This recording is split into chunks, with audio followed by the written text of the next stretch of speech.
ഇവിടെ എല്ലാവർക്കും വേണ്ടതുപോലെ എന്തോരന്നവിയൽ അരിവെക്കാൻ പോയിട്ടുണ്ട് അരിക്കാലം അടുപ്പിൽ അടുപ്പത്തിട്ട് ഇളക്കുമ്പോൾ അടിത്തട്ടിൽ തിളയ്ക്കും. അപ്പൊ ആ ഒരു വൈബ് നമ്മൾ നിലനിർത്തണമെങ്കിൽ ആ ക്ലാസിക്കൽ എറയും വരണം, അതിൽ തന്നെ ഒരു മോഡേണിറ്റിയും വരണം. പക്ഷെ എൻ്റെ മനസ്സിലൊക്കെ ഞാനൊക്കെ വളർന്നപ്പം ഈ കുലസ്ത്രീകൾ എന്നൊക്കെ പറയുന്നത് ഒരുപക്ഷെ എൻ്റെ അമ്മയുടെ മുഖമായിരിക്കാം. ഇത് ഇറങ്ങി വന്നപ്പോൾ നമുക്ക് സ്പോൺസേഴ്സിനെ കിട്ടി, ഇൻവെസ്റ്റേഴ്സിനെ കിട്ടി, റെക്കോർഡ് ലേബേഴ്സിനെ കിട്ടി. ഇറങ്ങി വന്നപ്പോൾ ഈ സമയമായി ആ ടൈമിൽ തന്നെ ബിഗ് ബോസിൽ അനുമോൾ ജയിക്കുന്നു. ആ കുലസ്ത്രീ എന്ന് പറഞ്ഞൊരു അപ്പോൾ വേടനെ സംബന്ധിച്ചോളം വേടൻ അങ്ങനെയാണ് സംസാരിക്കുന്നത്. വേടന് ഒരു രാഷ്ട്രീയമുണ്ട്. അപ്പോൾ തിരുമാലി എന്ന് നോക്കുമ്പോൾ തിരുമാലിക്കുള്ളൊരു രാഷ്ട്രീയം എന്തായിരിക്കും? വേടൻ ചെയ്യുന്നതിനെ പറ്റി എഴുതുമ്പോൾ കിട്ടുന്ന റീച്ചല്ല ഒരു സാധാരണ ഏതൊരു നാട്ടിലുള്ള ഒരാൾ ട്രെയിൻ ചെയ്യുമ്പോൾ കിട്ടുന്നത്. അന്ന് വളരെ ചർച്ച ചെയ്യപ്പെട്ട പാട്ടാണ്. ഇപ്പോഴും നമ്മൾ അതെടുത്ത് ആ പാട്ട് നോക്കാത്ത ഏകദേശം അതൊക്കെ തന്നെയാണ് ഇപ്പോഴും നടക്കുന്നത്. മാറ്റൊന്നും വന്നിട്ടില്ല. പക്ഷെ ജാതി മതം ഉണ്ട്, ജാതി അതില്ലെന്ന് നമുക്ക് വിചാരിച്ച് മുന്നോട്ട് പോകാൻ പറ്റത്തില്ല. ഇത്രയും കോമ്പോസിഷൻസ് വന്നതില് സ്വന്തം ലൈഫായിട്ട് ഏറ്റവും കണക്ട് ചെയ്ത് നിൽക്കുന്ന ഏതായിരിക്കും? എല്ലാരും പറയാൻ എനിക്ക് പറ്റത്തില്ല. പേഴ്സണലി എന്റെ മനസ്സിൽ ഇതൊരു പ്യൂർ ആയിട്ടുള്ള ഒരു ഡിവൈൻ ആയിട്ടുള്ള കൺസെപ്റ്റ് ആണ്. അത് എത്രമാത്രം റിയൽ ലൈഫ് മീറ്റ് ചെയ്യുന്നുണ്ടെന്ന് അറിയത്തില്ല. ഇതൊക്കെ ഒരു ഇമാജിനേഷൻ ആണ്.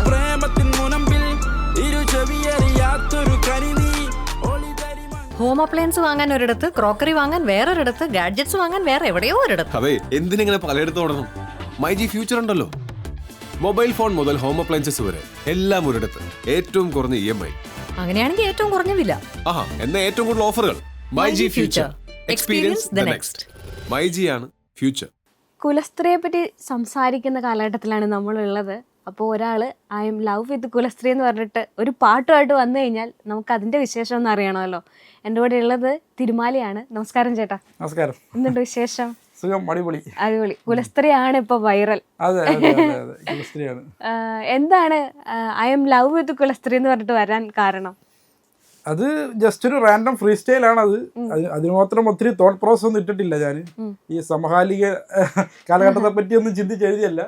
ആ മ്യൂസിക് എനിക്ക് കേട്ടപ്പോൾ, ആ ബീറ്റ്, ആ ഫ്ലൂട്ട്, എസ്പെഷ്യലി ആ ഫ്ലൂട്ടും ആ ബീറ്റും കേട്ടപ്പോൾ എനിക്ക് സംതിങ് ഡിവൈൻ, ഒരു ഒരു ഒരു കുലസ്ത്രീ അല്ലെങ്കിൽ ഒരു കുലസ്ത്രീ എന്നുള്ളതിലുപരി ഒരു നമ്മുടെ ഭരതനാട്യം മോഹിനിയാട്ടം കളിക്കുന്ന ഒരു സുന്ദരിയായ ഒരു സ്ത്രീ, ഇതൊക്കെയാണ് എൻ്റെ മനസ്സിൽ ഇമാജിനേഷൻ വന്നത്. അപ്പോൾ ആ ഒരു മൊമെന്റിൽ ഞാൻ ഐ മീൻ ലവ് വിത്ത് കുലസ്ത്രീ എന്ന് പാടിയതാണ്. അതിനകത്ത് ഒരുപാട് തോട്ട് പ്രോസസ് വന്നിട്ടില്ല. പിന്നെ അതങ്ങനെ കുലസ്ത്രീ എന്ന് പറഞ്ഞ ആ കോൺസെപ്റ്റ് പിടിച്ചങ്ങ് പോയി. പിന്നീടാണ് അത് മൊത്തം ചർച്ചയായതല്ലേ? അത് ചർച്ചയായി. എനിക്ക് തോന്നുന്നു ആ പാട്ടും അതിന്റെ വേർഡ്സും ആ ആൽബത്തിലുള്ള ആൽബം തന്നെയല്ലേ പറയാ, സിംഗിൾ അതിനകത്തുള്ള കോസ്റ്റ്യൂം വരെ ഇപ്പൊ ചർച്ച ചെയ്യപ്പെട്ടുകൊണ്ടിരിക്കുകയാണ്. ശരിക്കും ആ കോസ്റ്റ്യൂമിലേക്ക് വരികയാണെങ്കിൽ ഇത് ആരാണ് ചെയ്തത്? അതിന്റെ കൺസെപ്റ്റ് ആരില്ലായിരുന്നു? കോസ്റ്റ്യൂം ഇസ് അലീന രാജു എന്ന് പറയുന്ന കോസ്റ്റ്യൂം ഡിസൈനറാണ് ചെയ്തിരിക്കുന്നത്. അത് ആക്ച്വലി നമ്മളെ ഒരു ആ പാട്ടും അതിൻ്റെ ഒരു ഇൻസ്ട്രുമെന്റേഷനും അതിൻ്റെ ഒരു വൈബും ഒരു ക്ലാസിക്കൽ എറയിലേക്ക് പോകുന്ന ഒരു മോഡേൺ ആണെങ്കിൽ തന്നെ അതൊരു ക്ലാസിക്കൽ ടച്ച് ഉണ്ട്.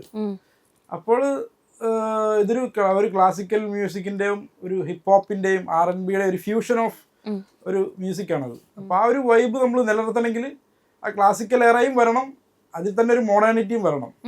മോഡേണിറ്റി വരുമ്പോൾ തന്നെ ക്ലാസിക്കൽ എറ നമുക്ക് അത് ഒത്തന്റിക് ആയിട്ട് ചെയ്യാൻ പറ്റത്തില്ല, അതേപോലത്തെ ചെയ്യാൻ പറ്റില്ല. കുറച്ച് മോഡേൺ കൊണ്ടുവരാൻ വേണം.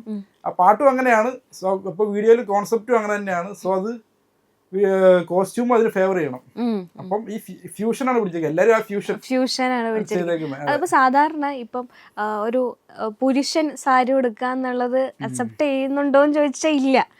വേണമെങ്കിൽ ഒന്ന് നോക്കാം എന്നുള്ളത് മാത്രമേ ഉള്ളൂ. പക്ഷെ ഇതില് ഇട്ടിരിക്കുന്ന കോസ്റ്റ്യൂം പ്ലസ് ഒരു സാരി സാധനം കൂടെ ഉണ്ട്. അപ്പൊ അത് ചേട്ടന്റെ ഇൻപുട്ട് തന്നെയായിരുന്നു അങ്ങനത്തെ ഒരു കോസ്റ്റ്യൂം വേണം എന്നുള്ളത്? ധാരാളം ഓർണമെന്റ്സ് ഒക്കെ ഉണ്ട്. അപ്പോൾ എനിക്ക് ആദ്യമൊക്കെ എനിക്ക് നേരത്തെ എൻ്റെ പണ്ടത്തെ ചിന്താഗതി അനുസരിച്ച് പുരുഷന്മാരധികം സ്ത്രീകളെ പോലെ മേക്കപ്പ് അല്ല, ഓർണമെന്റ്സ് ഡ്രസ് ഇടരുത്, മുടി നീട്ടരുത് എന്നൊക്കെ നമ്മുടെ ഒരു അലിഖിത നിയമങ്ങൾ നമ്മുടെ സമൂഹത്തിൽ ഉണ്ടല്ലോ. പിന്നെ ഇടയ്ക്ക് എപ്പോഴും ഞാൻ ഇങ്ങനെ പഠിക്കുന്ന ഇങ്ങനെ വീഡിയോസ് ഒക്കെ കണ്ടു വന്നപ്പോഴാണ് നമ്മുടെ ചരിത്രം പഠിക്കുന്നത്. ചരിത്രത്തിൽ നമ്മൾ പഴയ പുരുഷന്മാരെ നോക്കിയാൽ നല്ല മുടിയുള്ളവരും ധാരാളം ആഭരണം ധരിക്കുന്നവരും കമ്മലും ഈ മൂക്കുത്തിയൊക്കെ ഇടുന്ന പുരുഷന്മാരാണ് നമ്മുടെ കാലത്ത് ഉണ്ടായത്. അതൊക്കെ എപ്പോഴും കോർപ്പറേറ്റ് ലോകം വന്നപ്പോഴാണ് ഇങ്ങനെയൊക്കെ ആയത്. അപ്പൊ അതിൽ തെറ്റൊന്നുമില്ല. അതൊരു മാറ്റം പോലെയാണ് അത്. അത് അങ്ങനെ ഒരു കോൺസെപ്റ്റ് ഇല്ല എനിക്ക്. ഓക്കെ, ഈ മാറ്റത്തെ പറ്റി സംസാരിക്കുമ്പോൾ റാപ്പ് ഒരു മാറ്റമായിരുന്നു. അതെ, അതെ. എനിക്ക് തോന്നുന്നു റാപ്പ് കേരളത്തിലേക്ക് ജനകീയമാക്കുന്ന ഫസ്റ്റ് ടീമിലുള്ള ആൾക്കാരാണ് നിങ്ങൾ എന്നുള്ളത്. അപ്പൊ ഈ റാപ്സും സമൂഹത്തിലേക്ക് കൊടുക്കുമ്പോൾ ഇത് ആദ്യ കാലഘട്ടത്തിൽ, ഇപ്പോഴല്ല, ആദ്യം ഇത് ആളുകൾ എങ്ങനെ എടുക്കും, എങ്ങനെ ഇത് ഉൾക്കൊള്ളാൻ കഴിയും എന്നുള്ള ചിന്തയുണ്ടായിരുന്നു? അതുകൊണ്ട് ഓഫ് കോഴ്സ് അത് എൻ്റെ ജനറേഷനിൽ നിന്ന് വന്ന ആൾക്കാർക്കെല്ലാം ഉണ്ടായിരുന്നു. ഒരു പക്ഷേ റാപ്പ്, എനിക്ക് പക്ഷേ ഗ്ലോബലി നമ്മൾ സ്റ്റഡി ചെയ്യുമ്പം റാപ്പ് ഇപ്പം ന്യൂയോർക്കിൽ നിന്ന് വന്ന മ്യൂസിക് ജോണറയാണ്. അത് പല രാജ്യത്തും അവിടുത്തെ കൾച്ചറുമായിട്ട് ബ്ലെൻഡ് ചെയ്ത് അതിന് ഈ പറഞ്ഞ പോലെ പുതിയ പുതിയ തലങ്ങളിലേക്ക് പോകുന്നുണ്ട്. റാപ്പിന് അങ്ങനെ സ്വഭാവമുണ്ട്, പെട്ടെന്ന് അഡോപ്റ്റ് ചെയ്യുന്നുണ്ട്. റോക്ക് മ്യൂസിക്കിനൊക്കെ ഉപരി റാപ്പ് പെട്ടെന്ന് അവിടുത്തെ ലോക്കൽ സ്ട്രീറ്റ് കൾച്ചറൊക്കെ ആയിട്ട് അഡോപ്റ്റ് ചെയ്ത് ആ ജോണറെ പുറത്ത് വരുന്ന സംഭവങ്ങൾ എല്ലായിടത്തും നടക്കുന്നുണ്ട്. അത് തന്നെ ഇവിടെ നടന്നെന്നുള്ളത് അതൊരു അത്ഭുതമല്ല, പക്ഷെ നടന്നു അത്, അവിടെ നടന്നു അത്. ഈ കുലസ്ത്രീനെ കണക്ട് ചെയ്യുമ്പോൾ അതിനകത്ത് ഒരു ചേട്ടൻ എഴുതിയിരിക്കുന്ന ഒരു വേർഡ് ഉണ്ട്, അവൾ പ്രേമത്തിൻ മുനമ്പിൽ എന്നുള്ള സാധനം. ഞാൻ പ്രേമത്തിൻ മുനമ്പിൽ എന്നുള്ളത്. അപ്പം ലൈഫായിട്ട് കണക്ട് ചെയ്യണേ, പ്രേമത്തിൻ മുനമ്പിൽ പറയുമ്പോൾ കല്യാണം കഴിച്ചൊരു കുട്ടിയായിട്ട് നിൽക്കുന്ന ഒരു വ്യക്തിയാണ്. പക്ഷെ എങ്കിലും അതിന് വേറൊരു ഇന്റൻസ് ആയിട്ടുള്ള ഒരു അർത്ഥം ഉണ്ടോ? അങ്ങനെ പ്രേമം എന്ന് പറഞ്ഞാൽ യൂണിവേഴ്സൽ കോൺസെപ്റ്റ് അല്ലേ? കോൺസെപ്റ്റ് അല്ല, ഒരു റിയാലിറ്റിയാണ്. നമ്മുടെ മനസ്സിൽ, എൻ്റെ മനസ്സിലിരിക്കുന്നത് എല്ലാവരുടെ മനസ്സിൽ പ്രണയം എന്ന് പറഞ്ഞൊരു ശുദ്ധമായ കോൺസെപ്റ്റ് ആണ്. പിന്നെ പലപ്പോഴും അതിന്റെ സാമൂഹിക ഇടപെടലുകളും മാനുഷിക പ്രശ്നങ്ങളും കാരണം അത് പല രീതിയിൽ തകർന്നു പോകുന്നു. പക്ഷെ എല്ലാവരുടെ മനസ്സിൽ, എല്ലാവരും പറയാൻ എനിക്ക് പറ്റത്തില്ല. പേഴ്സണലി എൻ്റെ മനസ്സിൽ ഇതൊരു പ്യുവർ ആയിട്ടുള്ള ഒരു ഡിവൈൻ ആയിട്ടുള്ള കൺസെപ്റ്റ് ആണ്. അത് എത്രമാത്രം റിയൽ ലൈഫ് മീറ്റ് ചെയ്യുന്നുണ്ടെന്ന് അറിയത്തില്ല, ഇതൊക്കെ ഒരു ഇമാജിനേഷൻ ആണ്. പക്ഷെ ആളുകൾ അത് ഏറ്റെടുത്തു, പ്രത്യേകിച്ച് യങ്സ്റ്റേഴ്സ് ആയിട്ടുള്ള ആൾക്കാർ. ഇപ്പം ഈ കുലസ്ത്രീ എന്ന് പറഞ്ഞ വേർഡ് ശരിക്കും അതിന്റെ യഥാർത്ഥ അർത്ഥത്തിനെ പറ്റി ചർച്ചകൾ നടക്കുന്നുള്ളൂ എന്നുള്ളതാണ് എൻ്റെ ഒരു കൺസെപ്റ്റ്. എങ്കിലും ഒരു സ്ത്രീയെ കണക്ട് ചെയ്യുന്നതുകൊണ്ട് ആദ്യമേ വൈഫിനെ കേൾപ്പിച്ചു പോയി പാട്ട്. പിന്നെ വൈഫൊക്കെ കേൾക്കാതെ പാട്ട് ഇവിടെ തന്നെയല്ല ഞാൻ ഉണ്ടാക്കുന്നത്, സ്റ്റുഡിയോയിൽ. ഇവിടെയാണ് ചെയ്തത്. ഞാനെപ്പോഴും ഈ ഫാമിലിയിൽ എനിക്ക് ഏറ്റവും ക്രിയേറ്റീവ് ആയിട്ടിരിക്കുന്നത് എന്റെ ഫാമിലി കൂടെ ഉള്ളപ്പോഴാണ്. അവരാണ് എൻ്റെ ഒരു ബാക്ക് ബോൺ. അപ്പൊ ഞാന് എല്ലാ പാട്ടും ആദ്യം കേൾക്കുന്നത് ഇവരൊക്കെ തന്നെയാണ്. ഇവര് കേട്ട് അപ്രൂവ് ചെയ്തിട്ടാണ് പിന്നെ പുറത്തോട്ട് എന്നെ പറഞ്ഞു. ഇത് കേട്ട് കഴിഞ്ഞപ്പോ അവരെന്നെ പറഞ്ഞത്, അപ്പോൾ ആരായി കുലസ്ത്രീ എന്നൊക്കെ വൈഫ് ചോദിക്കുന്നത്. ഞാൻ പറഞ്ഞ ഇതൊക്കെ ഇമാജിനേഷൻ ആണ്. ഒരു എഴുത്തുകാരന്റെ തൂലിക ഇടം വരെ പോവാം. എല്ലാരും പറയുന്നത് നമ്മൾ ജീവിതാനുഭവങ്ങളിൽ നിന്നാണ് എഴുതുന്നത്. അതൊരു പരിധിവരെ ശരിയാ. പക്ഷെ പിന്നെ ഇതൊരു ക്രിയേറ്റിവിറ്റിയാണ്. എഴുത്തുകാരൻ എന്ത് വേണമെങ്കിലും എഴുതാം. അത് നമ്മളിപ്പോ സൈഫൈ സിനിമകളൊക്കെ കാണുന്നൊക്കെ അത് എഴുതിയതല്ലേ, അത് കൊള്ളതാണ് പലതും സ്പേസ് സിനിമകളൊക്കെ. പക്ഷെ ഫ്യൂച്ചറിൽ അത് ലൈഫായിട്ട് കണക്ട് ആവുന്നു എന്നുള്ളതാണ് അതിനെക്കുറിച്ച് വലിയ രസമായിട്ട് ലൈഫായിട്ട് കണക്ട് ആകപ്പെടുന്നു എന്നുള്ളതാണ് അയാളുടെ ഒരു ഇമാജിനേഷൻ ആയിട്ടുള്ള അയാളുടെ ക്രിയേറ്റിവിറ്റിയുടെ ഒരു കഴിവ്. അതെ, അത്ര തന്നെ. അങ്ങനെ കുലസ്ത്രീ എന്ന് പറയുമ്പോഴത്തേക്കും വീട്ടിലിരിക്കുന്ന സ്ത്രീകൾ ആദ്യമേ ശുഭിതരാകാനുള്ള സാധ്യതയുണ്ട് എന്നുള്ളതാണ്. അങ്ങനെയൊന്നുമില്ല. ഇപ്പം നിലവിലത്തെ നമ്മുടെ കേരളത്തിലെ സിറ്റുവേഷൻ കുലസ്ത്രീ എന്ന് പറയുന്ന ഒരു കാറ്റഗറി, കുലസ്ത്രീകളെ ഞാൻ പറയുന്നില്ല, കുലസ്ത്രീ എന്ന് പറയുന്ന ഒരു കാറ്റഗറി ഓഫ് ലേഡീസിനെ ഭയങ്കര ഒരു വളരെ കാലാഹരണപ്പെട്ട ആൾക്കാരാണ് എന്നൊക്കെ വിചാരിക്കുന്നതാണ്. പക്ഷെ എൻ്റെ മനസ്സിലൊക്കെ ഞാനൊക്കെ വളർന്നപ്പം ഈ കുലസ്ത്രീകൾ എന്നൊക്കെ പറയുന്നത് ഒരുപക്ഷെ എൻ്റെ അമ്മയുടെ മുഖമായിരിക്കാം. വളരെ പ്യുവർ ആയിട്ടുള്ള, നല്ല ഇന്നസെന്റ് ആയിട്ടുള്ള, ഭയങ്കര കെയറിങ് ആയിട്ടുള്ള, ലവബിൾ ആയിട്ടുള്ള ഫീമെയിൽസ് ഉണ്ട്. അവരൊക്കെയാണ് എൻ്റെ മനസ്സിലുള്ളത്. പിന്നെ എപ്പോഴൊക്കെ ഇത് മറ്റേ പ്രോഗ്രസീവ് ആയിട്ട് എല്ലാം തുറന്നു പറഞ്ഞ് അത് വേറെ വശം. എന്റെ മനസ്സിലുള്ള ഇമാജിനേഷനിൽ ഇങ്ങനെയായിരുന്നു, അതാണ് ഞാൻ എഴുതിയേക്കുന്നത്. മോഡേൺ കുലസ്ത്രീ ആയിട്ട് യാതൊരു ബന്ധവും അങ്ങനെയൊന്നുമില്ല. ഇത് എന്റെ ഒരു ഇമാജിനേഷൻ. ശരിക്കും ഈ പാട്ട് ഇറങ്ങുന്ന സമയത്ത് ബിഗ് ബോസ് പോലുള്ള ഷോ നടക്കാണ്. അതിന്റെ അനുമോൾ എന്ന മത്സരത്തിൽ ഉണ്ടായിരുന്നു, അറിയും തോന്നുന്നു. അപ്പം ആളിനെ അവിടെ കുലസ്ത്രീ, മോഡേൺ കുലസ്ത്രീ എന്നൊക്കെ പറഞ്ഞിട്ടാണ് വിളിച്ചുകൊണ്ടിരുന്നത്, കളിയാക്കൽ. അപ്പൊ ചേട്ടന്റെ പാട്ടിന്റെ അടിയിൽ കമന്റ്സ് ഉണ്ടായിരുന്നു, അനുമോൾക്ക് വേണ്ടി PR ചെയ്ത ഒരു പാട്ടാണ് ഇതെന്നുള്ളത്. ശരിക്കും അതിന്റെ സത്യാവസ്ഥ എന്താണ്? അങ്ങനെ സംഭവം അതൊരു കോയിൻസിഡൻസ് ആണ്. ഈ സംഭവം തന്നെ ഞാൻ അറിയുന്നു. ഞാൻ ബിഗ് ബോസ് വാച്ച് ചെയ്യുന്നുണ്ട്, പക്ഷെ അത്ര റെഗുലറായിട്ട് കാണുന്നില്ല. അനുമോൾ ജയിച്ച കാര്യമൊക്കെ എനിക്കറിയാം. പക്ഷെ ഇത് ഒരു കോയിൻസിഡൻസ് ആണ്. ഈ കുലസ്ത്രീ ഞങ്ങൾ ഒരു 3-4 വർഷം മുമ്പ് ചെയ്ത പാട്ട്, 4 വർഷം പഴയ പാട്ടായിരുന്നു, പുതിയതൊന്നുമല്ല. ഇത് ഇറങ്ങി വന്നപ്പോൾ നമുക്ക് സ്പോൺസേഴ്സിനെ കിട്ടി, ഇൻവെസ്റ്റേഴ്സിനെ കിട്ടി, റെക്കോർഡ് ലേബേഴ്സിനെ കിട്ടി. ഇറങ്ങി വന്നപ്പോൾ ഈ സമയമായി. ആ ടൈമിൽ തന്നെ ബിഗ് ബോസിൽ അനുമോൾ ജയിക്കുന്നു. ആ കുലസ്ത്രീ എന്ന് പറഞ്ഞൊരു വേർഡ് വരും. ഇതെല്ലാം ഒരു കോയിൻസിഡൻസ് ആണ്. നമ്മൾ കരുതി കൂട്ടിയിട്ട് ഞാൻ അനുമോളുടെ PR അല്ലെന്ന് അങ്ങനെ. പക്ഷെ കമന്റ്സ് ഇത് അനുമോൾക്ക് വേണ്ടിട്ട്, അനുമോളുടെ PR ചെയ്യാൻ വേണ്ടിട്ട് അങ്ങനെ കരുതുന്നവർ കരുതിക്കോട്ടെ. അതൊരു പ്രൊമോഷൻ ആയിട്ട്. പ്രൊമോഷൻ.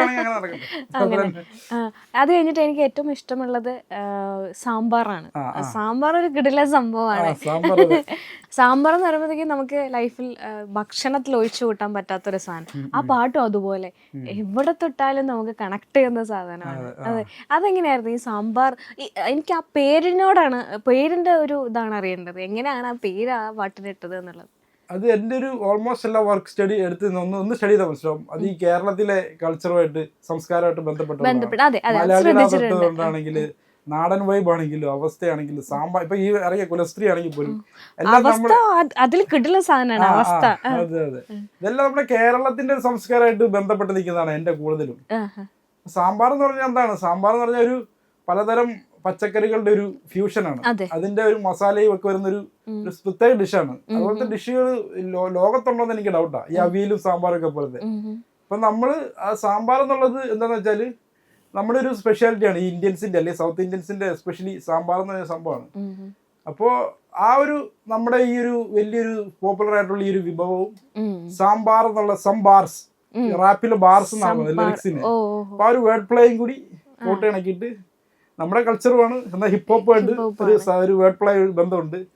അങ്ങനെ ഒരു ലോജിക്ക് എന്ന് പറഞ്ഞ സാധനം അത് ശരിക്കും സംബാർ എന്നാണ് പറയുന്നത്. ഒരു ഹിപ്പ് ഹോപ്പ് ഒരു എന്റർടൈൻ ഒരു ലിസണർ നോക്കുമ്പോൾ സംബാർസ് ആണ്.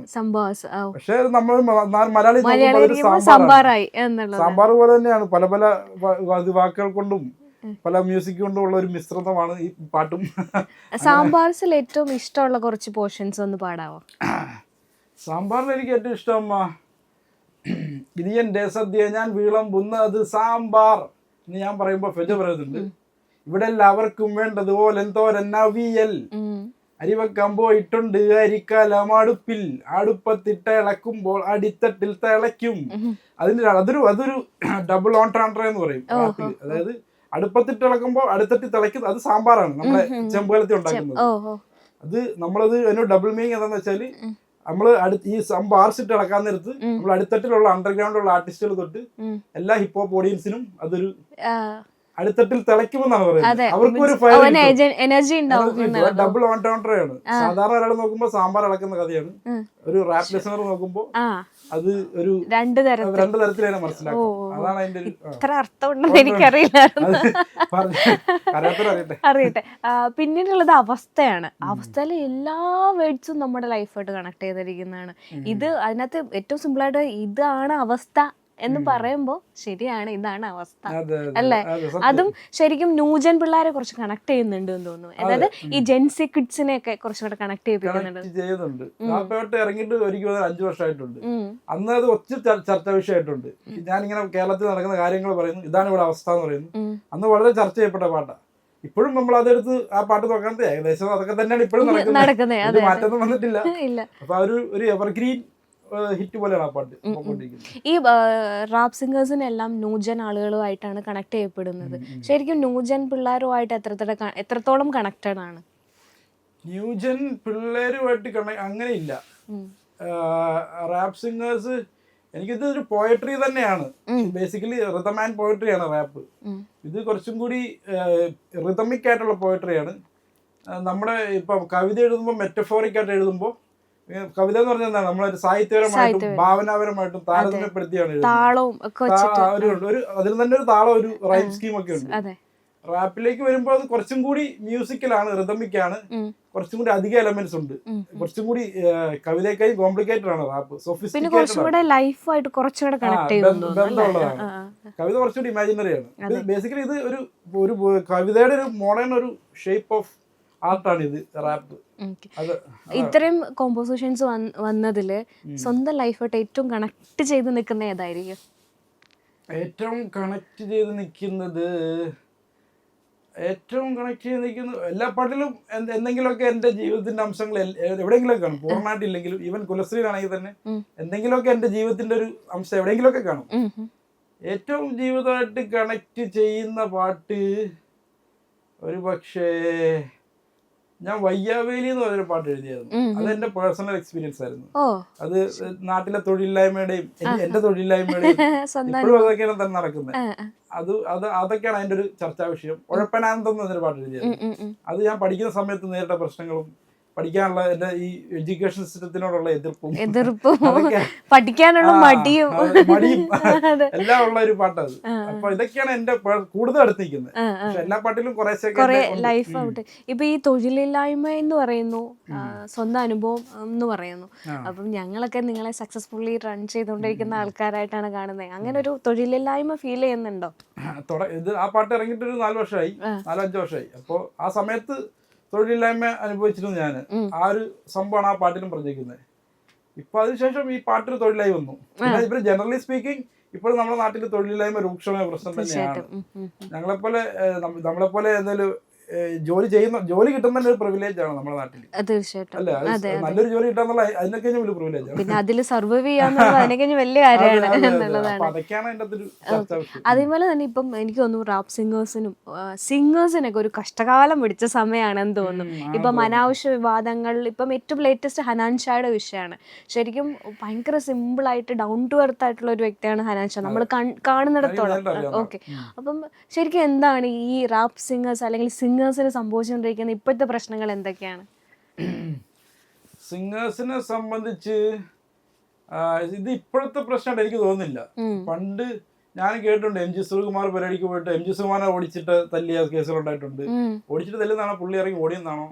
റിമിറ്റോമിയുടെ അവിടെ വഴക്കുണ്ടായിട്ട് റിമിറ്റോമിക്ക് പാടാൻ പറ്റാത്ത പണ്ട് തൊട്ടേ ഉണ്ട്. ഇപ്പൊ സോഷ്യൽ മീഡിയ എല്ലാവരും ഫോൺ ഉള്ളതുകൊണ്ട് ഇത് പെട്ടെന്ന് ന്യൂസ് ആവുന്ന അത്ര അല്ല. എനിക്ക് ഈ അടുത്തിടയ്ക്ക് റാപ്പ് സിംഗേഴ്സിനെ മാത്രം കോൺസെൻട്രേറ്റ് ചെയ്ത് ഇപ്പൊ വേടനാണെങ്കിൽ വേടന്റെ വിഷയങ്ങൾ ചർച്ച ചെയ്യുകയാണെങ്കിൽ ഒരുപാടുണ്ട്. ഇപ്പം സ്ത്രീകളുമായി ബന്ധപ്പെട്ട കാര്യങ്ങളുണ്ട്, മയക്കുമരുന്ന്, കഞ്ചാവോ, അങ്ങനെയുള്ള കുറെ കാര്യങ്ങൾ കണക്ട് ചെയ്തിട്ടാണ് അദ്ദേഹത്തിന് ഇപ്പം സംസാരിച്ചുകൊണ്ടിരിക്കുന്നത്. എന്നാൽ അദ്ദേഹത്തിന്റെ കോമ്പോസിഷൻസ് പാട്ടുകൾ ഇഷ്ടപ്പെടുന്ന ഒരുപാട് ആൾക്കാരുണ്ട്. അപ്പം എന്തുകൊണ്ടായിരിക്കാം സിംഗേഴ്സിനെ മാത്രം ഈ അടുത്തിടയ്ക്ക് ഇങ്ങനെ കോൺസെൻട്രേറ്റ് ചെയ്തിട്ട് ഒരു ടാർഗറ്റ് ആയിട്ട് ഒരു പ്രശ്നങ്ങൾ നടക്കുന്നത് എന്ന് തോന്നുന്നു? അത് അങ്ങനെ ചോദിച്ചു കഴിഞ്ഞാൽ ഇപ്പം ഇതുപോലെ കഞ്ചാവ് കേസോ അല്ലെങ്കിൽ ഇങ്ങനത്തെ പെണ്ണ് കേസുകളൊക്കെ ഉണ്ടാകുന്നത് പാട്ടുകാർക്ക് മാത്രമല്ല, എല്ലാ മനുഷ്യരിലും ഉണ്ടാകുന്നുണ്ട്. പക്ഷെ അത് സോഷ്യൽ മീഡിയയിൽ സ്റ്റാറായിട്ട് നിൽക്കുന്ന ഒരാളാണ് വരുന്നെങ്കിൽ അതിനുള്ള ഒരു ന്യൂസ് വാല്യൂ അതിൻ്റെ അതൊരു കൂടുതലാണ്. അപ്പം വേടം ചെയ്യുന്നതിനെ പറ്റി എഴുതുമ്പോൾ കിട്ടുന്ന റീച്ച് അല്ല ഒരു സാധാരണ ഏതൊരു നാട്ടിലുള്ള ഒരാൾ സ്പെയിൻ ചെയ്യുമ്പോൾ കിട്ടുന്നത്. ഇപ്പം മീഡിയാസിന്റെ ഇടയ്ക്ക് കുറച്ച് കളിക്കുന്നുണ്ട്. മീഡിയാസ് ഇങ്ങനെ ചെയ്യുന്നുണ്ട്, കുറെ മ്യൂസിക് ഇങ്ങനെ റീച്ചുള്ള ആൾക്കാരെ കേന്ദ്രീകരിച്ച് പ്രവർത്തിക്കുന്നുണ്ട്. അതുപോലെ തന്നെ ഇപ്പൊ ഈ അടുത്ത കാലത്ത് നോക്കിയാൽ കാണാമല്ലോ, ഇപ്പം സിനിമയിൽ നിന്ന് പോലും സൂപ്പർ സ്റ്റാറുകൾ വരുന്നില്ല.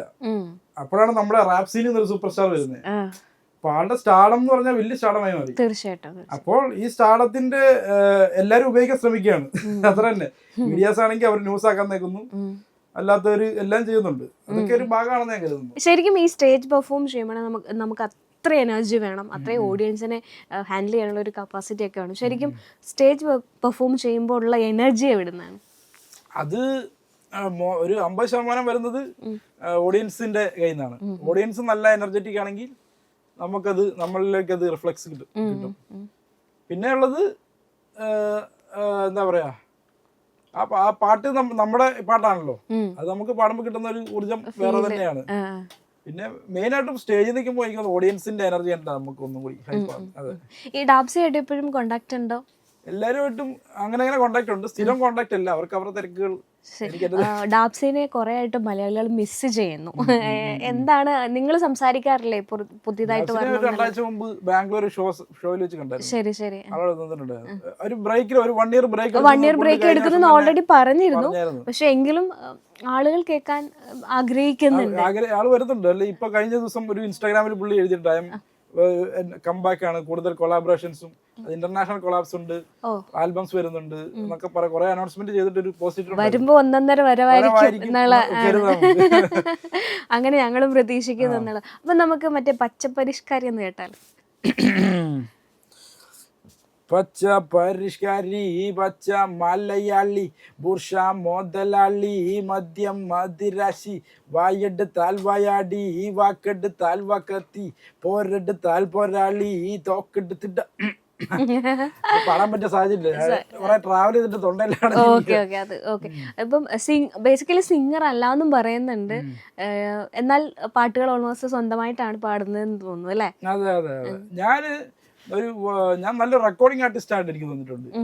ലൈവ് പെർഫോമർ ആണെന്ന് എനിക്ക് പരിപാടികളൊക്കെ ധാരാളം കിട്ടുന്നുണ്ട്. ഇതുവരെ അതിനൊരു പഞ്ചം ഉണ്ടായിട്ടില്ല. അപ്പൊ ആൾക്കാർ കരുതുന്നുണ്ടെന്ന് വിചാരിക്കുന്നു. പക്ഷെ പേഴ്സണലി ഞാൻ നല്ലൊരു ലൈവ് പെർഫോമർ ആയിട്ട് ഞാൻ മനസ്സിലാക്കിയിട്ടില്ല. കൂടുതൽ ഞാൻ റെക്കോർഡിംഗ് ആർട്ടിസ്റ്റ് ആണ് കൂടുതലും. അപ്പൊ എനിക്ക് പാടാനും എല്ലാം ഞാൻ ട്രൈ ചെയ്യും എന്റെ സ്റ്റുഡിയോയിൽ ഇരുന്ന്. കുറച്ച് പ്രശ്നം വരും. ഇൻട്രോവേർട്ട് ആണോ ശരിക്കും? ഇൻട്രോവേർട്ട് ആണെന്ന് ചോദിച്ചാല് ഒക്കേഷൻ അങ്ങനല്ല, ഞാനൊരു സെലക്റ്റീവ്ലി സോഷ്യലാണ്. അങ്ങനെ തീർത്തും ഇൻട്രോവേർട്ട് അല്ല, എന്നാ അത്ര എക്സ്ട്രോവേർട്ടും അല്ല, സംവേറിന്റെ മിഡിൽ. ഈ പറയുന്ന പോലെ ഇൻട്രോവേർട്ടും അല്ല എക്സ്ട്രോവേർട്ടും അല്ല, സോഷ്യൽ മീഡിയ വളരെ കുറച്ചേ ഹാൻഡിൽ ചെയ്യുന്നുള്ളൂ, യൂസ് ചെയ്യുള്ളൂ പറയുന്നു. പക്ഷെ എല്ലാ ന്യൂജൻ വേർഡ്സും അല്ലെങ്കിൽ എല്ലാ റിലേറ്റബിൾ വേർഡ്സും എഴുത്തിൽ വരുന്നുണ്ട്. അതെങ്ങനെയാണ്? അത് ഞാൻ ഇതിൽ നിന്നൊക്കെ പഠിക്കുന്നതാണ്, സോഷ്യൽ മീഡിയ തന്നെ പഠിക്കുന്നത്. നമുക്ക് എപ്പോഴും പുതിയ ഒരു യങ് ക്രൗഡിന് എപ്പോഴും, അതായത് എനിക്കിപ്പം ഇതിപ്പോ മ്യൂസിക് ആണെങ്കിൽ തന്നെ ഇതെന്റെ ഒരു സർവൈവിങ് ഒരു ഏരിയയും കൂടിയാണ്. അപ്പൊ എനിക്ക് ഏറ്റവും കൂടുതൽ റവന്യൂസ് വരുന്നത് ഷോസിൽ നിന്നും കൺസേർട്ടുകളിൽ നിന്നും ഒക്കെയാണ്. അപ്പൊ ഇതെല്ലാം അറ്റൻഡ് ചെയ്യുന്നത് ഒരു 25 വയസ്സ് താഴെയുള്ള ആൾക്കാരാണ് കൂടുതൽ അറ്റൻഡ് ചെയ്യുന്നത്. ഈ ഒരു ഏജ് ഗ്രൂപ്പിന്റെ ഇടയിലേക്ക് നമ്മൾ നിൽക്കുക എന്നുള്ളത് എന്റെ ഒരു ആവശ്യമാണ്. അപ്പൊ അവരുടെ ഒരു സ്വഭാവം അവരുടെ അതിലൊക്കെ നമ്മൾ കോൺഷ്യസ്ലി പഠിച്ചിട്ട് വരുന്ന, അതായത് ഇത് എന്റെ ആവശ്യമാണ് എന്നുള്ളത്. അപ്പൊ ഈ ന്യൂജൻ ഇതില് ഏറ്റവും ഇഷ്ടമുള്ളൊരു പാട്ടുകാരൻ റാപ്പ് അല്ലാതെ ആരായിരിക്കും? ന്യൂജൻ അല്ലെങ്കിൽ ഇപ്പോഴത്തെ കാലഘട്ടത്തിൽ ഇഷ്ടമുള്ള ആർട്ടിസ്റ്റ് എന്ന് വേണമെങ്കിൽ പറയാം. റാപ്പ് എന്നതിലുപരി എനിക്ക് ഏറ്റവും ഇഷ്ടമുള്ള ഒരു ആർട്ടിസ്റ്റ് ഈ സിംഗിങ് അതാണോ ആക്ടിംഗ് ആണോ സിനിമയാണോ ഉദ്ദേശിച്ചത്? എന്തായാലും കുഴപ്പമില്ല. ഈ മേഖലയിൽ ഏറ്റവും ഇഷ്ടപ്പെട്ട അല്ലെങ്കിൽ കൊള്ളാം ഇത് എന്നുള്ള രീതിയിൽ കണ്ടിട്ടുള്ള ആരെ? എല്ലാരും അപാര ടാലൻസ് തന്നെയാണ്. എല്ലാരും അവരുടേതായ രീതിയിൽ പ്രത്യേകതകളാണ്. പക്ഷെ എന്തൊക്കെ കൊണ്ടോ വേടൻ എനിക്ക്, കാരണം ആള് ഒരു എന്താ പറയാ, പുള്ളി ആ ഒരു സൂപ്പർ സ്റ്റാർഡമിൽ എത്തണമെങ്കിൽ അയാൾ എന്തോ എക്സ്ട്രോർഡിനറി സാധനം ജനങ്ങൾ കണ്ടിട്ടുണ്ട്. തീർച്ചയായിട്ടും. അപ്പൊ അത് നല്ല ഒരു സംഭവമായിട്ട് എനിക്ക് തോന്നുന്നു. അതൊരു നമ്മുടെ ഇത്രയും ആൾക്കാരുടെ ഇടയിൽ നിന്നും ഒരാൾക്ക് ആ ഒരു ലെവലിലേക്ക് എത്തുന്ന പറഞ്ഞാൽ, പക്ഷെ ടാലന്റ് വൈസ് നോക്കി ഒരുപാട് ആൾക്കാരുണ്ട് കേട്ടോ. തീർച്ചയായിട്ടും. പക്ഷെ ജനങ്ങൾ ഇയാളിൽ എന്തോ കണ്ടിട്ടുണ്ട്. അപ്പൊ അത് എനിക്ക് അഡ്മയർ ചെയ്യുന്ന ഒരു ഫാക്ടർ ഉണ്ട്. സിനിമയിലേക്ക് എന്താ കോൺസെൻട്രേറ്റ് ചെയ്യാത്തെ? കൂടെയുള്ളവരൊക്കെ സിനിമയിൽ തകർത്തോണ്ടിരിക്കുകയാണ്. അതെ അതെ അതെ. രണ്ട് കാരണമുണ്ട്. സിനിമയുടെ വിമുഖത ഉള്ളതുകൊണ്ടല്ല. ഫസ്റ്റ് ഓഫ് ഓൾ എനിക്ക് സിനിമയിൽ ചെയ്യാന്നുള്ള ഉദ്ദേശത്തിലല്ല ഞാൻ തുടങ്ങിയത് തന്നെ. എനിക്ക് ഓരോ ഐഡിയാസ് തോന്നും. ഇപ്പൊ കുലസ്ത്രീ പോലെ ഐഡിയ തോന്നും. അതിനെ ഡെവലപ്പ് ചെയ്ത് അതിനൊരു പൂർണ്ണതയിൽ എത്തിച്ച് അത് റിലീസ് ചെയ്യാന്നുള്ള ആൾക്കാരിലേക്ക് എത്തിക്കുക എന്നുള്ളതാണ് എൻ്റെ ഒരു പാഷനും ഒരു സന്തോഷമൊക്കെ. അതുപോലെ തന്നെ സിനിമയിൽ നിന്ന് കിട്ടുന്ന പോപ്പുലാരിറ്റി ഫെയിമും ഒന്നും എനിക്ക് അത്രയ്ക്ക് എന്നെ അങ്ങനെ മതിപ്പിച്ചിട്ടില്ല ഇതുവരെ. എനിക്ക് എന്റെ വർക്ക് ചെയ്യുമ്പോഴാണ് കൂടുതൽ പാഷൻ കിട്ടുന്നത്. അവിടെ ഞാൻ സിനിമയിലോട്ട് അധികം നോക്കിയിട്ടില്ല. ഒന്നാമത്തെ കാരണം അതാ, സിനിമയിലേക്ക് ട്രൈ ചെയ്തിട്ടില്ല. രണ്ടാമത് എനിക്ക് സിനിമയിൽ വർക്ക് ചെയ്യാൻ ഉള്ള കപ്പാസിറ്റി ഇപ്പോഴും ഇല്ല. കാരണം എനിക്ക് വേറെ ആളെ സാറ്റിസ്ഫൈ ചെയ്ത് എഴുതാൻ അറിയത്തില്ല. സിറ്റുവേഷൻ പറഞ്ഞു തന്നാല് അങ്ങനെ പറ്റും, പക്ഷെ അതില് എനിക്കെന്തോ ഒരു സന്തോഷം കിട്ടുന്നില്ല, ഒരു പൂർണ്ണത, ഫ്രീഡം ഇല്ല. അല്ല, നല്ല ഐഡിയാസ് വരുമ്പോൾ എഴുതാനൊക്കെ പറ്റും. പക്ഷേ സിനിമ ചെയ്യുന്നത് വേറെ ഒരു ടാലന്റ് ആണെന്ന് എനിക്ക് വിചാരിക്കുന്നു. അത് ഒരാൾ തരുന്ന ഐഡിയാസ് വെച്ച് നമ്മൾ ക്രിയേറ്റ് ചെയ്യണം. ഞാൻ ബേസിക്കലി എന്റെ ഐഡിയ വെച്ച് കൂടുതൽ വർക്ക് ചെയ്യുന്നത്. ഇപ്പം ബേബി ജയൻ ആണെങ്കിലും ആക്ടിങ്ങിലേക്ക് കടന്നിട്ടുണ്ട്. അപ്പം അങ്ങനെ എന്തെങ്കിലും മോഹമുണ്ടോ അഭിനയം എന്നുള്ളത്? ഓഫ് കോഴ്സ് എനിക്ക് മ്യൂസിക് കഴിഞ്ഞാൽ ആക്ടിങ് ആണ് എന്റെ ഒരു പാഷൻ. ഡയറക്ഷനും പാഷനാണ്. പക്ഷെ എൻ്റെ ഒരു നേച്ചറും സ്വഭാവം വെച്ചിട്ട് ഡയറക്ഷൻ കുറച്ചും കൂടി ഹെവി ടാസ്ക് ആണ്. അതുകൊണ്ട് ഞാൻ ആക്ടിങ്ങിൽ ഇപ്പൊ കുറച്ച് ഇങ്ങനെ പഠിക്കും. അതിന്റെ മ്യൂസിക് വീഡിയോയിലൊക്കെ കാണാം. ഈ അടുത്തിറങ്ങിയ 3-4 വീഡിയോയിലൊക്കെ ഓരോ ക്യാരക്ടറായിട്ട് പ്ലേ ചെയ്യാനൊക്കെ ശ്രമിക്കുന്നുണ്ട്. അതൊക്കെ അതിന്റെ ഒരു ഭാഗമാണ്. അങ്ങനെ അവസരങ്ങൾ വന്നാൽ റെഡിയാണ്. ഡയറക്ടേഴ്സ് ആരെങ്കിലും ഇത് കണ്ടാൽ അങ്ങനെ വരട്ടെ. അതെ. ഞാനും ഈ പറഞ്ഞ പോലെ തേടിപ്പോകാൻ ചാൻസ് വളരെ കുറവാണ്. എന്റെ രൂപത്തിനും എന്റെ ഒരു കഴിവും വെച്ചിട്ട് ആർക്കെങ്കിലും തോന്നിയാ ചെയ്യും. അല്ല, രൂപത്തിനും കഴിവിനും പേരും അങ്ങനെയാണ്. തിരുമാലി എന്നുള്ളത് ശരിക്കും അതൊരു തമിഴ് വേർഡാന്ന് തോന്നുന്നു അല്ലേ? തമിഴ് വേർഡല്ല, കള്ളത്തിരുമാലി എന്ന് പറയുന്ന ഒരു മലയാളം വേർഡ്. കള്ളത്തിരും എന്തായിരിക്കും അങ്ങനെ ഒരു പേര്? വിഷ്ണു എന്ന പേര് എനിക്ക് ഒന്നും ആർക്കും അറിയില്ല. ഞാൻ ഈ ഇന്റർവ്യൂവിന് മുൻപ് എനിക്ക് അറിയില്ല വിഷ്ണു എന്നൊരു പേരുണ്ട് എന്നുള്ളത്. ഇതിന്റെ റിയൽ നെയിം നമ്മളൊരു സ്റ്റേജ് നെയിമിൽ പോകുന്നതാണ് നല്ലത് എപ്പോഴും. ഒരു ക്യാരക്ടർ അല്ലേ, തിരുമാലി എന്ന് പറഞ്ഞൊരു ക്യാരക്ടറാണത്. ആ ക്യാരക്ടറായിട്ട് പ്ലേ ചെയ്യാന്നുള്ളതാണ് എന്റെ റോള്, വിഷ്ണുവിന്റെ റോള്. പിന്നെ വിഷ്ണു എന്നുള്ള പേര് നമ്മുടെ നാട്ടില് എവിടെ അരി വെതറിയ പോലെ ഉണ്ട്. ഓക്കെ, നമ്മളിങ്ങനെ സംസാരിച്ചു പോകുമ്പോഴത്തേക്കും ഇനി അടുത്തത് നെക്സ്റ്റ് പരിപാടീസിലേക്കായിരിക്കും പോവേണ്ടത് എന്നുള്ളതാ. ഇനി ഞങ്ങൾ എന്താണ് പ്രതീക്ഷിക്കേണ്ടത്? എന്താണ് ഞങ്ങൾക്ക് വേണ്ടിയിട്ട് ഒരുക്കി വെച്ചിരിക്കുന്നത്? ഇനി നല്ല നല്ല നല്ല പാട്ടുകൾ ഇതുവരെ ചെയ്തതിൽ ഇപ്പം ഞാൻ ശ്രദ്ധിക്കുന്നത്, ഇതുവരെ കൈകാര്യം ചെയ്യാത്ത വിഷയങ്ങള്, പുതുമയുള്ള വിഷയങ്ങള്, അതിൽ തന്നെ അഭിനയ പ്രധാനമുള്ളത്, മ്യൂസിക് വീഡിയോ. ഇപ്പം എല്ലാം കണ്ടന്റ് റിലേറ്റഡ്, എല്ലാവരും റീൽസും കണ്ടന്റ് റിലേറ്റഡ് ആണ് കംപ്ലീറ്റ് കാര്യം ഓടുന്നത്. ആർട്ട് എന്നുള്ള സാധനം താഴ്ത്തു പോയിക്കൊണ്ടിരിക്കുക. Music videos art. അപ്പം കൂടുതൽ മ്യൂസിക് വീഡിയോസ് പ്രൊഡ്യൂസ് ചെയ്യാൻ ശ്രമിക്കുന്നുണ്ട്. അതൊരു വലിയൊരു ടീം വർക്കാണത്. കണ്ടന്റ് ചെയ്യുന്നതിനെക്കഴിഞ്ഞും വലിയ ഒരു ആർട്ട് തന്നെയാണ് മ്യൂസിക് വീഡിയോ. പാട്ട് പോലെ തന്നെ ഒരു സിനിമ പോലെ തന്നെ ഒരു ആർട്ട് ഫോം ആണ് മ്യൂസിക് വീഡിയോയും. അങ്ങനെ കുറെ മ്യൂസിക് വീഡിയോസും ചെയ്യണമെന്നുണ്ട്. എന്റെ ഒരു ആൽബം ചെയ്യണമെന്നുണ്ട്. ഇതൊക്കെയാണ് അപ്കമിങ്. പിന്നെ സിനിമകൾ നല്ല അവസരം കിട്ടുവാണെങ്കിൽ ചെയ്യണം എന്നുള്ള. ഇൻഡിപെൻഡന്റ് ആയിട്ടാണോ അതോ അല്ലാതെ എല്ലാവരോടും കൊളാബറേറ്റ് ചെയ്ത് ചെയ്യണം എന്നുള്ള ആഗ്രഹം? കൊളാബറേറ്റ് ചെയ്ത് ചെയ്യണമെന്ന് താല്പര്യമുണ്ട്. കാരണം ഞങ്ങള് സാമ്പാർ ചെയ്തപ്പോഴാണെങ്കിലും നമ്മളെ സിംഗിൾ സോങ് ഇറക്കുന്നതിനെ കഴിഞ്ഞും ഒരു കൂടുതൽ ആൾക്കാർക്ക് ഓഡിയൻസിന് ഇഷ്ടം നമ്മൾ ഒരുമിച്ചുള്ള പാട്ടുകൾ കാണാൻ ഇഷ്ടമാണ്. അതിങ്ങനെ കോർഡിനേറ്റ് ചെയ്യാനുള്ള ബുദ്ധിമുട്ടാണ് പലരും നടക്കാതൊക്കെ പോണേ. നമുക്ക് സിംഗിൾസ് ഇറക്കണം, നമുക്ക് നമ്മുടെ സ്റ്റുഡിയോയിൽ ചെയ്യാം. പക്ഷെ പല ആർട്ടിസ്റ്റുകളുടെ സമയം നോക്കി അവരുടെ ഇത് നോക്കി ചെയ്യണമെങ്കിൽ ഇച്ചിരി കോർഡിനേറ്റ് ചെയ്യാനുള്ള ബുദ്ധിമുട്ടുണ്ടാണ് അങ്ങനത്തെ പ്രോജക്റ്റുകൾ നടക്കാത്തത്. അത് നീണ്ടു പോകാനുള്ള സാധ്യതയും കൂടുതലാണ്. പക്ഷെ അങ്ങനത്തെ വർക്കുകൾ വരുന്നുണ്ടോ, കൊളാബറേഷൻസും വരുന്നുണ്ട്. ഡാബ്സിക്കൊപ്പം സ്റ്റേജിൽ ഞാൻ കണ്ടിട്ടുണ്ട്, വേടനൊപ്പം കണ്ടിട്ടില്ല. വേടനുമായിട്ട് അസോസിയേറ്റ് ചെയ്തിട്ട് വരാൻ സാധ്യതയുണ്ട്, അങ്ങനെ ഒരു ശ്രമം നടക്കുന്നുണ്ട്. പിന്നെ ഇപ്പൊ ഈ ഇടയ്ക്ക് വേടന്റെ കറുപ്പ് റെക്കോർഡ്സ് എന്ന് പറഞ്ഞ ലേബൽ അവരുടെ ഒരു പോഡ്കാസ്റ്റ് ഞങ്ങൾ ഒരുമിച്ച് ചെയ്തായിരുന്നു. അത് വരുന്നുണ്ട്. പിന്നെ അപ്പൊ ഞങ്ങൾ ട്രാക്ക് ചെയ്യുന്നവരെയൊക്കെ ഡിസ്കസ് ചെയ്ത് പോന്നു. വേടനെ പിന്നെ തിരക്കാ ഭയങ്കര, ആളൊക്കെ ഒന്ന് ഫ്രീ ആയിട്ട് വേണം പിടിക്കാൻ. ഈ റാപ്പ് സിംഗർ, റാപ്പ് എന്ന് പറയുമ്പോൾ കുറച്ചും കൂടെ ജനങ്ങളിലേക്ക് ഇറങ്ങി ചെന്നിട്ട് അവരുടെ പ്രശ്നങ്ങളും ഒക്കെയാണ് ചർച്ച ചെയ്യപ്പെടുന്നത്. അപ്പൊ വേടനെ സംബന്ധിച്ചോളം വേടൻ അങ്ങനെയാണ് സംസാരിക്കുന്നത്. വേടന് ഒരു രാഷ്ട്രീയമുണ്ട്. അപ്പൊ തിരുമാലി എന്ന് നോക്കുമ്പോൾ തിരുമാലിക്കുള്ളൊരു രാഷ്ട്രീയം എന്തായിരിക്കും? രാഷ്ട്രീയം എന്ന് പറഞ്ഞാല് അങ്ങനെ ചോദിച്ചു കഴിഞ്ഞാൽ ഞാൻ കൂടുതലൊരു രാഷ്ട്രീയത്തിലുപരി ഒരു ഹ്യൂമനിസ്റ്റ് ആണ്. എനിക്കൊരു രാഷ്ട്രീയത്തിലേക്ക് ചെരിഞ്ഞ് നിന്ന് ചിന്തിക്കാൻ പറ്റത്തില്ല. എനിക്ക് കൂടുതലും ഞാനൊരു എന്താ പറയുക, പക്ഷെ പറയുകയാണെങ്കിൽ എനിക്ക് വളർന്നു വന്നതും എൻ്റെ ഒരു മാനസികാവസ്ഥയെല്ലാം ഒരു ഇടതുപക്ഷ ചിന്താഗതിയാണ്. പക്ഷെ ഇപ്പം വളർന്നൊരു അഡൾട്ടായപ്പം കുറച്ച് വലതുപക്ഷ ചിന്താഗതികളും വേണം, എന്നാലേ നമുക്ക് സമൂഹം മുന്നോട്ട് പോകും എന്നുള്ള തിരിച്ചറിവ് ഉണ്ടായിട്ടുണ്ട്. അപ്പോൾ എനിക്ക് ഒരു സ്ഥലത്ത് എവിടെ ഉറച്ചു നിൽക്കുന്നതെന്ന് ഇപ്പോഴും അറിയത്തില്ല. പക്ഷെ മാനസികമായിട്ട് ഞാൻ പലപ്പോഴും തോന്നിയിട്ടുണ്ട് സ്ട്രഗിൾ ചെയ്യുന്ന ആൾക്കാരുടെ കൂടെയും പാവപ്പെട്ടവൻ്റെ കൂടെയാണ് എൻ്റെ മനസ്സ് നിൽക്കുന്നത് എനിക്ക് തോന്നിയിട്ടുണ്ട്. കൂടുതൽ മറ്റേ മുതലാളിത്ത വ്യവസ്ഥയേക്കാളും കൂടുതൽ. പക്ഷെ മുതലാളിത്ത വ്യവസ്ഥ വേണം, എങ്കിലേ ഒരു നാട് പുരോഗമിക്കുള്ളൂ. അപ്പം എനിക്ക് കൂടുതൽ ഞാനൊരു ഈ പറയുന്നത് എന്താണ് സോഷ്യലിസം ഇതൊക്കെ ഇങ്ങോട്ടാണ് ചെരിവ് കൂടുതൽ. പല പാട്ടുകളിലും ഞാൻ ശ്രദ്ധിച്ചിട്ടുള്ളത് അടിമത്തം എന്നുള്ളൊരു സാധനത്തിനെ കോൺസെൻട്രേറ്റ് ചെയ്യുന്നതായിട്ട് തോന്നിയിട്ടുണ്ട്. അങ്ങനത്തെ ഫീലിംഗ് ഉണ്ടോ? മീൻസ് അടിച്ചമർത്തപ്പെടുന്നെന്ന് തോന്നുന്നുണ്ടോ? അടിച്ചമർത്തപ്പെടുന്നുണ്ടല്ലോ, ഓഫ് കോഴ്സ് എല്ലാവരും അടിച്ചമർത്തപ്പെടുന്നുണ്ട്. അത് അതാണ് പറഞ്ഞത്, ഞാൻ ചെറുപ്പത്തിൽ നമ്മൾ ഇതെല്ലാം അനുഭവിക്കുമ്പോൾ നമുക്ക് വളരെ ബുദ്ധിമുട്ടായിട്ട് തോന്നും. എന്തിനാ അടിസ്ഥാന വർഗത്തിലുള്ള ആൾക്കാർ അടിച്ചമർത്തുന്നു, മിഡിൽ ക്ലാസ്സുകൾ എന്തിനിങ്ങനെ സാമ്പത്തിക പ്രശ്നങ്ങളെ കുരുക്കുന്നു, ഒരു ക്ലാസ് മാത്രം എന്ത് എല്ലാം അടിച്ചുപൊളി ജീവിക്കുന്നു, ഇതൊക്കെ ഞാൻ ചിന്തിച്ചിട്ടുണ്ട്. പിന്നെ ഇപ്പം മനസ്സിലായി, വെള്ളം തുറന്ന് മനസ്സിലായി, ജോലി ചെയ്യാൻ ആളുണ്ടെങ്കിൽ ഒരു രാജ്യം മുന്നോട്ട് പോകും. എല്ലാവരും മറ്റേ ബിസിനസ് ക്ലാസ് ആയി കഴിഞ്ഞാൽ നമ്മുടെ ഇവിടെ ഓട്ടോ അടിക്കാനും മറ്റേ മരം വെട്ടാനും ഒക്കെ ആൾക്കാർ വേണം. അപ്പൊ ഈ ഒരു ഹയറാർക്കി ഒരിക്കലും തറക്കാൻ പറ്റില്ല, അത് നിലനിർത്തി പോകും. പക്ഷെ എല്ലാവർക്കും കിട്ടേണ്ട ഒരു അവകാശവും കൊടുക്കേണ്ട സാധനങ്ങളും നമ്മൾ സംരക്ഷിക്കേണ്ടതായിട്ടുണ്ട്. അത്രയാണ്. ജാതീയത ഉണ്ടെന്ന് ഫീൽ ചെയ്യുന്നുണ്ടോ നമ്മുടെ നാട്ടില്? ജാതി വ്യവസ്ഥയോ? ജാതി വ്യവസ്ഥ ഉണ്ടോ എന്ന് ചോദിച്ചു കഴിഞ്ഞാല് അത് അനുഭവിക്കുന്നവർക്കുണ്ടായിരിക്കും. ജാതി സംഘടനകൾ നാട്ടിൻപുറത്തൊക്കെ ഞാൻ കണ്ടിട്ടുണ്ട്. ഞാനിപ്പോൾ എറണാകുളത്ത് വന്നതിന് പിന്നെ അങ്ങനത്തെ ഒന്നും കണ്ടിട്ടില്ല. പക്ഷെ ജാതി മതം ഉണ്ട്. ജാതി അതില്ലെന്ന് നമുക്ക് വിചാരിച്ച് മുന്നോട്ട് പോകാൻ പറ്റത്തില്ല. അതെ. നമ്മൾ എത്ര പ്രോഗ്രസീവായിട്ട് ചിന്തിച്ചാലും ജാതി മതമുണ്ട്.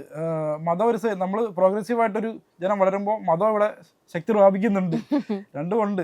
പക്ഷേ എനിക്ക് തിരിച്ചറിയാൻ സാധിച്ചതെന്ന് വെച്ചാൽ ജാതി മതം അല്ല പ്രശ്നം. ഇപ്പം എന്താണ് ഒരു നാടിൻ്റെ പുരോഗതിക്ക് മതം പ്രശ്നമാണ്, ജാതി പ്രശ്നമാണ് എന്നൊക്കെ ഒരു സൈഡിൽ നിന്ന് നല്ല വാദം വരുന്നുണ്ട്. അങ്ങനെ നോക്കി നമ്മൾ UAE പോലെ രാജ്യങ്ങൾ ഒരിക്കലും പുരോഗമിക്കത്തില്ല. ഇസ്ലാമിക് കൺട്രിയാണ്. പക്ഷേ നമ്മുടെ നാട്ടിൽ ജനറലി എനിക്ക് തോന്നുന്നത് ഹിന്ദു മതത്തിനെയാണ് കൂടുതലും അറ്റാക്ക് ചെയ്യുന്ന രീതിയിലുള്ള. പക്ഷെ എനിക്ക് മനസ്സിലായത് ഈ മതമായതുകൊണ്ട് രാജ്യം പുരോഗമിക്കുക, മതം പ്രശ്നമല്ല. മതങ്ങൾ തമ്മിലുള്ള ജാതികളുടെ ഹാർമണി വേണം, അതിനുള്ള നിയമങ്ങൾ വേണം. അതില്ലാത്തതുകൊണ്ടാണ് പ്രശ്നം. UAE പോയി നമുക്ക് ജാതിയോ മതം പറഞ്ഞാൽ അവിടെ അടിയും കിട്ടും, അവർ പിടിച്ച് അകത്തിടും, പിന്നെ അവരുടെ സാമ്പത്തികം കണ്ടിച്ചു കളയും. അവർക്ക് ഒന്നുമില്ല. അപ്പൊ അത്രയ്ക്ക് സ്ട്രോങ് ആയിട്ടുള്ള സിസ്റ്റവും നിയമം ഉള്ളതുകൊണ്ടാണ് ആ രാജ്യം പുരോഗമിക്കുന്നത്. അല്ലാതെ മതം ഇല്ലാഞ്ഞിട്ടല്ല. മതം എപ്പോഴും സ്ട്രോങ് ആ. ഇസ്ലാമിക് കൺട്രി അത്. അവരൊക്കെ ദുബായ് ഒക്കെ വേൾഡ് ലെവലിൽ ഉയർന്നു നിൽക്കുന്ന കൺട്രിയാണ്. അപ്പൊ അവർ മതം ഉള്ളതുകൊണ്ടാണ് അത് പുരോഗമിക്കായിരുന്നത്. അതൊക്കെ മതമല്ല പ്രശ്നം. അത് മനുഷ്യർ തമ്മിലുള്ള ഈ ഒരു നല്ല നിയമങ്ങൾ വേണം, പിന്നെ അത് ഹാർമണി വേണം മതങ്ങൾ തമ്മിലുള്ള. അതുണ്ടെങ്കിലേ അതൊക്കെ മുന്നോട്ട് പോകുള്ളൂ. ഒരു പത്തനംതിട്ട പോലുള്ള ചെറിയ ഗ്രാമപ്രദേശം അവിടുന്ന് ഇപ്പൊ കൊച്ചിയിലേക്ക് അഡാപ്റ്റ് ആയി. കോട്ടയം പത്തനംതിട്ട ജില്ലയിൽ നിന്ന് അവിടുന്ന് ഇവിടേക്ക് വരുന്നു. ഇവിടെ ഭയങ്കര എക്സ്റ്റാബ്ഡ് ആവുന്നു. ആളുകൾ എന്താ, നാട്ടിലെ ആളുകൾ എന്താ പറയുന്നത്? നാട്ടുകാരാണല്ലോ ഏറ്റവും കൂടുതൽ ആദ്യം സപ്പോർട്ട് ചെയ്യേണ്ടത്. നാട്ടില് ആളുകൾ എന്താ പറയുന്നത് വെച്ചാല്, നാട്ടില് പൊതുവെ പുതിയ ആൾക്കാരൊന്നും ഇല്ല. പുതിയ യുവജനങ്ങളൊക്കെ പുറത്തോട്ട് പോയി. ഞാൻ ഉൾപ്പെടെയുള്ള ജനങ്ങളെല്ലാം ഗൾഫിലും അങ്ങോട്ടും ഇങ്ങോട്ടൊക്കെ ജോലി തിരക്കിലോട്ട് മാറി. പിന്നെ എല്ലാ വീടുകളും എംറ്റി ആണ്. വയസ്സായ കുറച്ച് ആൾക്കാർ, മുതിർന്ന കുറച്ച് ആൾക്കാർ മാത്രമേ ഉള്ളൂ. പിന്നെ നാടിനോട് അറ്റാച്ച്മെന്റ് ഉള്ള കുറച്ച് ആൾക്കാരൊക്കെ ഉള്ളൂ. പിന്നെ പഴയ പോലത്തെ ആഘോഷങ്ങളും യുവജനം കുറഞ്ഞുകൊണ്ട് ആഘോഷങ്ങളും നല്ല സാധ്യതകളും എല്ലാം കുറഞ്ഞു. അത് എല്ലാവരും അവരവരുടെ കാര്യങ്ങളൊക്കെ ആയിട്ട് ജീവിക്കുകയാണ്. അതുകൊണ്ട് എന്താന്നറിയില്ല, ഞാൻ അടുത്ത കാലത്തൊന്നും പോയിട്ടില്ല, അതുകൊണ്ട് എനിക്കറിയത്തില്ല. ഇത്രയും പാട്ടുകൾ ഇറങ്ങിയതില് ഭയങ്കര പേഴ്സണൽ ആയിട്ടുള്ള, ഏറ്റവും ഇഷ്ടത്തോട് കൂടിയിട്ട് എഴുതിയിട്ടുള്ള, അല്ലെങ്കിൽ ഏറ്റവും ഇഷ്ടത്തോടെ എൻജോയ് ചെയ്തിട്ടുള്ള സോങ് പറഞ്ഞാൽ ഏതായിരിക്കും? എല്ലാ പാട്ടും ഞാൻ എൻജോയ് ചെയ്തിട്ടുണ്ട്. പക്ഷെ ഈ പാട്ട് ഇപ്പൊ പറയും കുലസ്ത്രീ, അതെനിക്ക് വളരെ ഒരു പേഴ്സണലി എനിക്ക് ഭയങ്കര കണക്ട് ചെയ്യാൻ പറ്റിയൊരു. അതിനകത്ത് ഞാൻ ആ ഒരു പ്യുവർ ഞാൻ ഏത് ഇമോഷനിലാണ് കടന്നു പോകുന്നത്, എൻ്റെ ഉള്ളിലുള്ള പ്യുവർ ആയിട്ടുള്ള ഒരു ഇമോഷൻ ഉണ്ട്, പ്യുവർ ലവ്, ഡിവൈൻ കൺസെപ്റ്റ് ഉണ്ട്. അത് ആൾക്കാരിലേക്ക് ഡെലിവറി ചെയ്യണമെങ്കിൽ ഞാൻ ആ സ്റ്റേറ്റിൽ തന്നെ ഇരുന്ന് എഴുതണം. അത്രയ്ക്ക് ആ സ്റ്റേറ്റിൽ ഇരുന്ന് ആ മെൻറ്റാലിറ്റി ഇരുന്ന് എഴുതിയാലേ ഉള്ളൂ ഞാൻ എഴുതുന്ന കാര്യം ആൾക്കാർക്ക് കണക്റ്റ് ആവുള്ളൂ. ഈ ഒരു ബോണ്ടിങ്, ഓഡിയൻസും ആർട്ടിസ്റ്റും തമ്മിലുള്ള ബോണ്ടിങ് വരണമെങ്കിൽ ആൾക്കാർ കേൾക്കുന്ന ആൾക്കാർ മണ്ടന്മാരില്ല, അവർക്ക് കണക്റ്റ് ആവണം അതിലേക്ക്. നമ്മളൊരു ഇമോഷൻ കൊടുക്കുകയാണെങ്കിൽ അത് വരികളിലൂടെയോ നമ്മുടെ ശൈലിയിലൂടെയോ അത് ആൾക്കാർ കണക്റ്റ് ആവണം. അപ്പം അത്രയ്ക്ക് ഞാൻ പേഴ്സണലി ഇത് ആൾക്കാരിലേക്ക് കണക്റ്റ് ആക്കണമെന്ന് ഉൾക്കൊണ്ട് എഴുതിയ പാട്ട് കുലസ്ത്രീയാണ്. അതേപോലെ തന്നെ എപ്പോഴും സ്പിരിച്വലി ഉള്ളൊരു കാര്യങ്ങളെ പറ്റി ഡിസ്കസ് ചെയ്യുന്നുണ്ട്. ദൈവവിശ്വാസിയാണോ? ഞാൻ പറഞ്ഞില്ല, ഞാനൊരു ഇടതുപക്ഷ മനോഭാവമുള്ള ആളാണ്. ദൈവവിശ്വാസി, ഇടതുപക്ഷ മനോഭാവം എന്ന് പറഞ്ഞാൽ സയൻസിനെ ഊന്നിയുള്ള ചിന്താഗതികളാണ്. സയൻസാണ് നമ്മളെ ഇവിടം വരെ എത്തിച്ചത്, നമ്മുടെ സമൂഹത്തെ. സ്റ്റിൽ ദൈവവിശ്വാസവും അമ്പലത്തിൽ പോകുമ്പോൾ കിട്ടുന്ന ഒരു കംഫർട്ട് നമ്മൾ മറ്റേ മൾട്ടി സ്പെഷ്യാലിറ്റി ഹോസ്പിറ്റലിൽ പോകുമ്പോൾ കിട്ടാറില്ല. സന്തോഷം മനസ്സിൽ. അപ്പോൾ അത് രണ്ട് രീതിയിൽ മനസ്സിലാക്കാൻ ശ്രമിക്കും. ഞാൻ സംഭവം ബിറ്റ്വീനാണ് ഞാനിപ്പോൾ.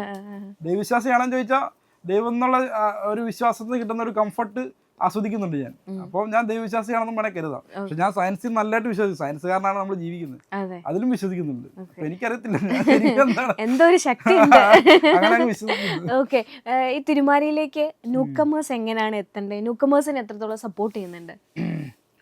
ന്യൂകമേഴ്സിനെ സപ്പോർട്ട് ചെയ്യാന്ന് വെച്ചാൽ ടാലന്റ് ഉള്ളവരെ സപ്പോർട്ട് ചെയ്യണമെന്ന് എനിക്ക് ആഗ്രഹമുണ്ട്. പക്ഷേ അതിനൊരു വലിയ ടീം ആവശ്യമുണ്ട്. അതായത് എനിക്കിപ്പോൾ എൻ്റെ കാര്യങ്ങൾ മാനേജ് ചെയ്യാൻ പറ്റുമായിരിക്കും, വേറെ ആർട്ടിസ്റ്റിനെ കൊണ്ടുവന്നാൽ അത് സെപ്പറേറ്റ് ഒരു വർക്ക് തന്നെയാണ്. അതിനൊരു ഡെഡിക്കേറ്റഡ് ടീം തന്നെ അതിൻ്റെ വർക്ക് ചെയ്യേണ്ട ആവശ്യമുണ്ട്. ഞാൻ അങ്ങനെ ടീമിനെ ബിൽഡ് ചെയ്ത് സംഭവം ചെയ്യാനായിട്ട് പുതിയ ആർട്ടിസ്റ്റുകളെ കണ്ടെത്തണം. പുതിയ എഴുത്തുകാർ മാത്രമല്ല, പല ടാലൻറ്റും ഉണ്ടല്ലോ, ഡിസൈനേഴ്സ് ആണെങ്കിലും. അങ്ങനെയൊക്കെയുള്ള ഒരു പരിപാടി ചെയ്യാനുള്ള ഒരു പ്ലാനിങ്ങിന് ഇരിക്കുകയാണ്. അങ്ങനെ സംഭവിക്കട്ടെ, പുതിയ കോമ്പോസിഷൻസ് ഒരുപാട് വരട്ടെ. അപ്പം എന്തായാലും നമുക്ക് ഒരു പാട്ടും കൂടെ പാടിയിട്ട് അവസാനിപ്പിക്കാം. ഏത് പാട്ടാ വേണ്ടേ? കുലസ്ത്രീ പാടിയല്ലേ? കുലസ്ത്രീയുടെ കുറച്ച് വേർഡ്സ് പാടി, എന്നാൽ നമുക്ക് കുലസ്ത്രീ പാടി. ഇതൊരു ഗാനമല്ല, ഇതെൻ്റെ പ്രേമലേഖനം കുറിച്ചു വെച്ചു ഞാൻ നിനക്കു വേണ്ടി. നീയൻ പ്രേമഭോജനം തുറിച്ചു നോക്കി നിന്റെ കണ്ണുകളിൽ കണ്ടു ഞാൻ അധീനരോദനം. തുടച്ചു നിൽക്കാൻ വന്നതാണു ഞാൻ, കണ്ട നാൾ മുതൽക്ക് എൻ്റെ ഉള്ളിൽ വിങ്ങലായി പടർന്നു പന്തലിച്ചു നീ. സന്ധ്യ നേരമായി വിതുമ്പി നിൽക്കും നിന്റെ ചുണ്ടുകളാൽ ഇന്ദ്രജാലം തീർത്തു. വിറങ്ങലിച്ച കൈകൾ എൻ്റെ നെഞ്ചോട് ചേർത്തു. ഓമനിച്ചു നടന്നു നീങ്ങവേ നിൻ പാദസ്വരനാദം എൻ്റെ കാതിലീണമായി. കാതിലോല പോൽ പതിച്ചു ഞാൻ ഒരാകലോലമായി നിന്റെ വീണയിൽ പിറന്നു. അതാണ് കുലശ്രീ. ഓക്കെ, മീൻസ് അത് അങ്ങനെ ഇതിനെപ്പറ്റി ഓരോ വേർഡ്സ് എടുക്കുകയാണെങ്കിൽ ഒത്തിരി ഒത്തിരി അർത്ഥങ്ങളുണ്ട്, ഒത്തിരി സാധനങ്ങളുണ്ട്, നമുക്ക് ഇന്റർവ്യൂല് തികയത്തില്ല തികയത്തില്ല എന്നുള്ളതാണ്. പക്ഷെ ആ അർത്ഥമൊക്കെ ഞാൻ മനസ്സിലാക്കുന്നു കുറച്ചെങ്കിലും. ആ ഒരു ഇഷ്ടമാണ് എന്നെ ഇവിടെ എത്തിച്ചത്. Thank you so much. Thank you so much.